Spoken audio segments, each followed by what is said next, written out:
Hello friends, मैं हूं जितेंद्र कुमार और आप देख रहे हैं द एनालिटिक पोस्ट। और कि ईरान के अंदर आज तक जो राष्ट्रपति रहे हैं और जिस प्रकार से ईरानी राष्ट्रपति जो अगर अली खामनेई और हुसैन रूहानी को छोड़ दे तो उनके बारे में ये कहा गया है कि आज तक कोई भी राष्ट्रपति अपने पद पर रह नहीं पाया है या पूरा उसने कार्यकाल नहीं किया है। उनके बारे में ये कहा गया है कि या फिर वो अगर कोई राष्ट्रपति अपना पद का कार्यकाल पूरा करता है या तो वो उसकी मौत हो गई या फिर किसी राजनीतिक कारणों की वजह से उन्हें बर्खास्त किया गया। वहीं अगर किसी दूसरी मुसीबत में पड़कर उस राष्ट्रपति को पद से हटा दिया गया। तो जानते हैं इस पूरे थोड़ा इस ईरान के जो राष्ट्रपति 1979 के बाद में 2024 तक क्या हुआ, 1979 से लेकर 2024 के बीच के अंदर ये राष्ट्रपति कार्यकाल कैसे रहे और एक मौलवी राज्य सत्ता के अंदर जिस प्रकार से ईरान का जो पूरा वीटो है वो एक ईरान के सुप्रीम लीडर के पास होता है, जो धार्मिक सर्वोच्च नेता होता है उसके पास होता है। तो और वहीं जो ईरान के जो राष्ट्रपति हैं वो उस सुप्रीम लीडर से कमतर कैसे हैं या उनके पास ऐसी वो ताकतें कौन सी नहीं हैं जो ईरान के सुप्रीम लीडर के पास होती है। ऐसे माना जाए तो ईरान का जो सबसे बड़ा ताकतवर नेता होता है वो या ताकतवर व्यक्ति माना जाए सरकार का तो सुप्रीम लीडर ही माना जाता है। लेकिन राजनीतिक संवैधानिक नीतियों को लागू करने के लिए एक राष्ट्रपति और का भी पद है। तो साथियों आइए जानते हैं इसको थोड़ा और गहराई से। साथियों बात उस समय की है जब इस्लामी क्रांति ईरान के अंदर आई। अयातुल्ला रूहुल्लाह खुमैनी के नेतृत्व के अंदर ईरान के अंदर इस्लामी क्रांति का जन्म हुआ। ये रजा पहलवी जो ईरान के राजा थे उनके खिलाफ एक बहुत बड़ा विद्रोह था। उनके अमेरिकी साठगांठ या फिर अमेरिकी पपेट के रूप में उनको ईरान के अंदर देखा जाता था। वहीं इसी का फ़ायदा उठाकर मौलवी राज्य सत्ता का निर्माण हुआ और अयातुल्ला रूहुल्लाह खुमैनी ने उनको देश से बाहर कर दिया। और इस्लामी क्रांति जिस प्रकार से हुई उसके बाद में ईरान के अंदर जो स्ट्रक्चर डिज़ाइन किया गया, जो संविधान का डिज़ाइन किया गया, उसके बारे में ये कहा जाता है कि एक मौलवी राज्य इस्लामी कट्टरपंथी मौलवी शरिया को बनाए रखने के लिए या फिर उस मौलवी राज्य सत्ता को डिजाइन को बनाए रखने के लिए एक ऐसा संविधान निर्माण किया गया, डिज़ाइन किया गया जिसकी वजह से वो आज भी लागू है और उस मौलवी राज्य सत्ता को बनाए रखे हैं। तो आइए साथियों जानते हैं इसके बारे में। रूहुल्लाह खुमैनी ने जब संविधान का निर्माण किया तो उसके बारे में ये कहा गया है कि 1979 को ईरान में इस्लामी क्रांति हुई और उसके बाद में 19 से 30 मार्च को एक इस्लामिक गणराज्य की स्थापना हुई। और इस्लामिक गणराज्य बनने के बाद जो जनमत संग्रह हुआ उसमें यह कहा गया कि एक संविधान का निर्माण हुआ और उसके आदेश में रूहुल्लाह खुमैनी को सबसे सर्वोच्च धार्मिक नेता के रूप में लोगों ने स्वीकार किया या फिर इस्लामिक जो रिजीमें थी उन्होंने उनको घोषित किया। वहीं ये सब तैयार होने के बाद के अंदर अयातुल्ला रूहुल्लाह खुमैनी ने विशेषज्ञों की एक सभा बुलाई जिसके अंदर काफ़ी सदस्य थे और उस विशेषज्ञों की सभा के अंदर ऐसे तकरीबन लोगों को रखा जिन्होंने संविधान लिखने का काम किया। और फिर वहीं सदन का निर्माण हुआ और सदन में 1989 में सदन का जो संविधान था वो बनकर तैयार हुआ और उसमें ईरान के सुप्रीम लीडर का पद एक संवैधानिक तौर पर बनाया गया जिसमें अयातुल्ला रूहुल्लाह खुमैनी को उस समय सुप्रीम लीडर घोषित किया गया। और वहीं पर आप देखेंगे तो दूसरी बार उनके इसी पद में राष्ट्रपति और प्रधानमंत्री पद का भी निर्माण हुआ। और उस समय जब जो प्रधानमंत्री बनाए गए वो मेहंदी बजारन गण थे जब उन्हें बजरंग को बनाया गया, उसके बाद में जब से ही वो बने थे, उसी समय से वो रोल, उनके पद की जो सीमित शक्तियाँ थी उससे वो असंतोष था उनके अंदर। वो इस चीज़ से खुश नहीं थे कि उनके पास प्रधानमंत्री के पास जो सीमित शक्तियाँ हैं, हर विषय के अंदर उनको एक धार्मिक नेता, सर्वोच्च नेता की अनुमति लेनी पड़ती थी। तो उसी समय जब 80 के में जब ये अमेरिकी दूतावास के ऊपर जब ईरानियों ने कब्जा किया तेहरान के अंदर, और उसकी में ये जो ईरान के उस समय के तत्कालीन जो प्रधानमंत्री थे मेहदी बजरंग, वो कुछ न कर सके, और इसी के न करने के वजह से वो नाखुश थे, और उन्होंने कुछ समय के बाद ही उस पद से, प्रधानमंत्री पद से इस्तीफ़ा दे दिया। और उसके इस्तीफ़ा देने के बाद 2 दिन बाद ही उन्होंने एक वाक्य कहा। वो वाक्य कुछ इस प्रकार था कि जब किसी व्यक्ति को प्रधानमंत्री पद के ऊपर रखा जाए और उसके बाद में उस व्यक्ति को अगर किसी व्यक्ति से मिलना है तो वहाँ पर एक सर्वोच्च धर्मगुरु की अनुमति लेनी हो, तो ये सबसे असहनीय दर्द है। तो ऐसा कहते हुए उन्होंने बाद में 2 दिन बाद उन्होंने ये ऐसा बयान दिया। तो ये साफ जाहिर करता है कि उन्होंने वो अपनी सीमित शक्तियों से नाखुश थे।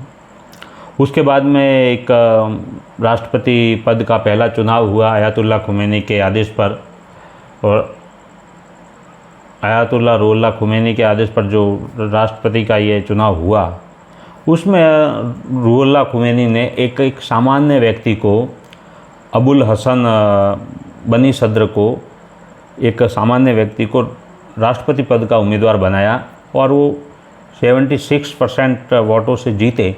76% वोटों से ईरान के अंदर उन्होंने अपना पद ग्रहण किया, इतने उनको मत मिले।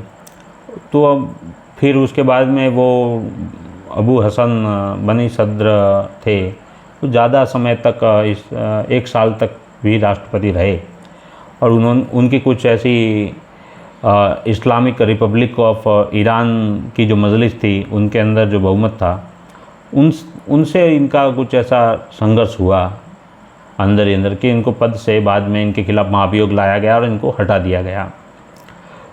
और 1981 के अंदर फिर मोहम्मद अली रजाई, जो 1981 के अंदर जुलाई में इनको पदभार सौंपा गया, और ये जब ईरान के राष्ट्रपति बने तो ये 1 महीने तक ही राष्ट्रपति रहे। 2 अगस्त 1981 को इनको उस पद से हटना पड़ा, और उसमें हटना इसलिए पड़ा, माफ़ कीजिए, कि 2 अगस्त 1981 में के तक ही रहे, क्योंकि उस समय इनकी बमबारी के अंदर इनकी हत्या हो चुकी थी। और ईरान के अंदर मैं आपको एक जानकारी के लिए बता दूं कि ईरान के 2 ऐसे राष्ट्रपति हैं जिनकी पद पर रहते हुए हत्या हुई, एक या फिर मौत हो गई। एक तो ये मोहम्मद अली रजाई थे, जिनकी 1981 में अगस्त के अंदर बमबारी के अंदर मौत हो गई। वहीं दूसरे ये इब्राहिम रईसी थे, जिनकी हेलीकॉप्टर हादसे में राष्ट्रपति रहते हुए हत्या हुई, या माफ़ कीजिए मौत हो गई। अभी ये जांच का विषय है कि इनकी हत्या है या मौत है, तो ये थोड़ा कन्फ्यूजन है। और जब ईरानी प्रेस नोट पूरा आएगा, या फिर महीने बाद, या जब भी समय के साथ इसके पूरे जो कारणों का पता चलेगा, तब इसके जजमेंट पर पहुंच सकते हैं कि इब्राहिम रईसी की हत्या थी या मौत थी, लेकिन लोगों को शंका है। वहीं इसके बाद में आयतुल्लाह रुहुल्लाह खुमैनी के सबसे पसंदीदा और प्रिय शिष्य आयतुल्लाह अली खामनेई को राष्ट्रपति बनाया गया। वो काफ़ी करीब थे रुहुल्लाह खुमैनी के। इनके राष्ट्रपति बनने के बाद जब इनको अपने पसंद का एक प्रधानमंत्री बनाना था, तब इन्होंने प्रधानमंत्री जो अली अकबर विलायती थे, इनके लिए काफ़ी कोशिशें की, लेकिन बहुमत न होने की वजह से इनको न पसंद करते हुए भी मीर हुसैन मौसवी को इनको प्रधानमंत्री पद पर नियुक्त करना पड़ा या हामी भरनी पड़ी। लेकिन वो ज़्यादा समय तक रहे नहीं। उनको 1980 के बाद कुछ समय बाद ही इनको हटना पड़ा और मीर हुसैन मौसवी के हटने के बाद में रुहुल्लाह खोमेनी जो माफ़ कीजिए अयातुल्लाह खामनेई 2 बार राष्ट्रपति बने ईरान के और 1980 में इन्होंने संवैधानिक तौर पर असेंबली में बड़े बहुमत से प्रधानमंत्री पद को ही समाप्त कर दिया। फिर उसके बाद में ईरान की राजनीति के अंदर एक ऐसे व्यक्ति का आगमन होता है जो जिनका अकबर हाशमी रफसंजानी नाम के व्यक्ति ईरान की राजनीति में आते हैं, जो काफ़ी प्रभावशाली ईरान की राजनीति में माने गए। लेकिन उनकी जो सांस्कृतिक नीतियाँ थी और कुछ प्रकार से ऐसे ईरान के अंदर जो इनके जो कार्य थे, जिसकी वजह से इस्लामिक जो ऑर्गेनाइजेशन थे ईरान के अंदर या बाहर, और फिर जो ईरान समर्थित प्रॉक्सी जो ईरानी मिलिशिया थे हिजबुल्लाह और ये इनकी सांस्कृतिक नीतियों से काफ़ी परेशान थे या फिर नाराज़ थे और इनके बारे में इन्होंने काफ़ी इनका समर्थन उनको हासिल नहीं था। लेकिन उसके बाद में इनके खिलाफ़ इनके जो 4 साल जो शुरुआती थे वो काफ़ी तनावपूर्ण रहे, लेकिन बाद के अंदर उनके थोड़े कार्यकाल को अच्छा भी देखा गया। फिर 2005 के आसपास इनकी पुल के अंदर संदिग्ध परिस्थितियों में मौत हो गई। फिर 2005 में जब ये माफ़ कीजिए 2005 में जब अहमदी नेसाज से ये दूसरे दौर में चुनाव हारे, फिर अहमदी नेसाज के राष्ट्रपति बनने के बाद इनकी पुल के अंदर संदिग्ध स्थिति में मौत हो गई। लेकिन 17 जुलाई 2009 को अहमदी नेसाज ने चुनाव में जीत हासिल की, लेकिन बाद में एक और समय ऐसा आया कि जब इनके रफसंजानी के समय या फिर ईरान में कई जगह पे अहमदी नेसाज के खिलाफ़ विरोध प्रदर्शन हुए और ये भी कहा गया कि चुनाव के अंदर धांधली हुई है। फिर साथियों हम आगे बढ़ते हैं तो जब अहमदी नेसाज 8 जनवरी 2017 को अहमदी नेसाज की भी पुल के अंदर किसी संदिग्ध अवस्था में मौत हो गई। फिर साथियों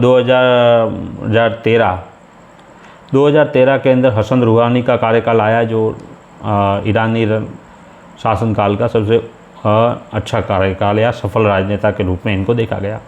राष्ट्रपति चुनाव में ये भारी मतों से जीते और इन्होंने अली खामनेई के विश्वास को भी जीतने का प्रयास किया और इन्होंने उसके ऊपर थोड़े खरे भी उतरे। लेकिन इसके बाद में इन्होंने जो अमेरिका से बातचीत की नीतियाँ की या परमाणु समझौते जैसे कई समझौते किए और वहीं पे इन्होंने JCPOA नाम का एक कानून ईरान के अंदर लाने की कोशिश किया। इनको बैकडोर से उस कानून को बनाने के लिए कार्य किया, जिसकी वजह से इनकी आलोचना अली खामनेई ने खुले तौर पर की ईरान के अंदर। वहीं इनको बाद में 2 बार ये बने ईरान के राष्ट्रपति। उसके बाद में ये चुनाव में 2017 के आसपास ये वहाँ से हटे इब्राहिम रईसी के अली खामनेई के प्रत्याशी बनाने के बाद में ये 2017 को इब्राहिम रईसी राष्ट्रपति बने। इब्राहिम रईसी के बारे में कहा गया है कि ये 3 दशक तक ईरान के अंदर चीफ जस्टिस रहे या ये न्यायालयों में काम किया है इन्होंने। इब्राहिम रईसी के बारे में ये भी कहा गया कि जिस वक्त रुहुल्लाह खोमेनी के जो विरोधी थे या फिर मौलवी राज्य सत्ता के जो विरोधी थे, कम्युनिस्ट या दूसरे, उनके खिलाफ सीधे तौर पर मौत की सज़ा सुनाने के अंदर तकरीबन 5000 से ज़्यादा लोगों को, और ऐसी ही न्यायालय की एक संस्था थी जिसने 30,000 के आसपास लोगों को मृत्यु सजा दी थी, जिसमें यह एक ऐसी बेंच में थे जिन्होंने 5000 लोगों को मौत की सज़ा सुनाई। उसमें इब्राहिम रईसी भी मुख्य तौर पर एक न्यायाधीश थे और सबसे कम उम्र के उस संस्था के अंदर जाने वाले न्यायाधीश थे शरिया कानून या कट्टरवादी कानूनों के तहत। फिर इब्राहिम रईसी 2017 में आए और 19 मई 2024 को इनके हेलीकॉप्टर हादसे में मौत हो गई। साथियों, ये ईरानी जो राष्ट्रपति थे उनके सभी कार्यकाल थे, जिसकी वजह से आप देख ही सकते हैं कि कैसे इनके कार्यकाल रहे। लेकिन हसन रूहानी जो जिनका सफल कार्यकाल रहा, उसके बाद में इनको भी परेशान किया गया। खाली एक ही राष्ट्रपति ऐसा रहा या फिर ऐसा ही एक सुप्रीम लीडर है जो 3 दशक से ईरान की सत्ता में बना हुआ है, अयातुल्ला अली खामनेई, जिन्होंने सत्ता के ऊपर पूरी पकड़ जमा रखी है। लेकिन हसन रूहानी ने को भी उस सुप्रीम लीडर के पद की ओर जाने के करीब माना गया, लेकिन अयातुल्ला खामनेई के पसंदीदा या फिर उनके विचारों से मेल न खाने की वजह से उनको बैक किया गया। बाद में जब ये राष्ट्रपति पद से हटे हसन रूहानी, तो इनके परिवार के ऊपर या इनके ऊपर भी आर्थिक अपराध लगाए गए, भ्रष्टाचार के आरोप लगाए गए और इनके भाई को भी परेशान किया गया और इनके ऊपर भी ईरान के अंदर कई केस चले। लेकिन अली खामनेई के सबसे पसंदीदा इब्राहिम रईसी थे, जिनके बारे में कहा गया कि ये आने वाले समय के सुप्रीम लीडर बन सकते हैं। अब जो ईरान की इस्लामिक क्रांति थी, इसके अंदर जो ये संस्था इन्होंने संविधान संस्था लिखी, उसके बाद में जो संविधान बना है ईरान का मौलवी राज्य सत्ता का, उसे आप देखेंगे तो एक ऐसा एक डिज़ाइन किया हुआ सत्ता का मौलवी राज्य सत्ता स्थापित है ईरान के अंदर, जिसको एक वीटो पूरा है, जो एक असली जो राष्ट्रपति का है या असली जो सरकार बैक से चलाने वाला है, जिसके पास रक्षा विभाग है, फॉरेन अफेयर है, मतलब आर्थिक नीतियां हैं और वो काफ़ी हद तक सभी प्रकार के फैसले लेने में वो सक्षम हैं। तो वो है ईरान के सुप्रीम लीडर अली खामनेई। अब सबसे दिलचस्प बात तो ये है कि अली खामनेई के उत्तराधिकारी कौन होंगे और क्या वो अपने बेटे में परिवारवादी जो नीतियों को लागू करेंगे, क्योंकि परिवारवाद के खिलाफ ही ईरान के अंदर इस्लामिक क्रांति हुई थी, जैसा मनी जी ने बताया। तो साथ ही इस चीज़ को जानने की हम कोशिश करेंगे और आने वाले समय में ईरान का भविष्य किस प्रकार किस ओर दिशा की ओर बढ़ता है, उसकी ओर देखेंगे हम। तो तब तक के लिए हमें दीजिए इजाज़त।